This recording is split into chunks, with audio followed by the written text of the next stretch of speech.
The hospital refused to accept the fact that they failed to tell the patient she had a massive tumor growing in her brain, but didn't tell her about it until we went to go pick a jury. Would you like to learn what happened? Come join me as I share with you this remarkable story. Hi, I'm Gerry Oginski. I'm a New York medical malpractice and personal injury trial lawyer practicing law here in the state of New York. She was a home health aide, and she was taking her patient to the doctor's office. And as they were driving to the doctor's appointment, they get into a car accident. And ironically, the car accident happened right in front of the emergency room of this local hospital.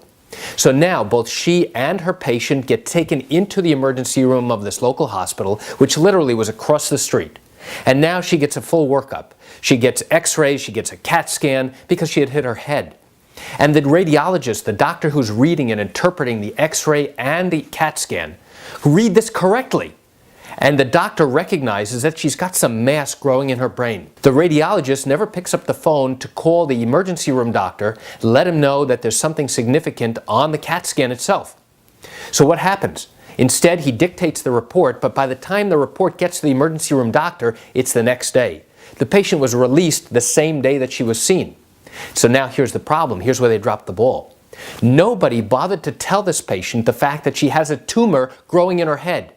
And it wasn't until about 9 months later, actually about 7 months later, where her vision began to deteriorate in one of her eyes. And she couldn't understand why. She went to her eye doctor and started to complain about having blurry vision in one particular eye, until finally the patient came back and couldn't see it all in the eye. And now the ophthalmologist is all worried. She sends the patient for a CAT scan and an MRI, and you know what it shows? It shows that she has a massive tumor in her brain that's compressing her optic nerve, and now at this point it's already too late. The patient's treating doctor actually got a copy of the films from 9 months earlier when the patient was in this car accident and looked at it. And you know what they said? They said, wait a second, this tumor is here right now. We see it. It's right on this film. And they looked at the report, and the radiologist clearly says, patient has a tumor growing in her brain. Clinical correlation required, further follow-up needed.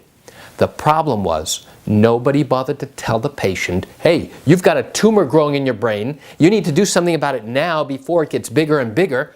Turns out it was a benign tumor, but the problem here was that it grew so big, it put so much pressure on the optic nerve, it caused this woman to go blind.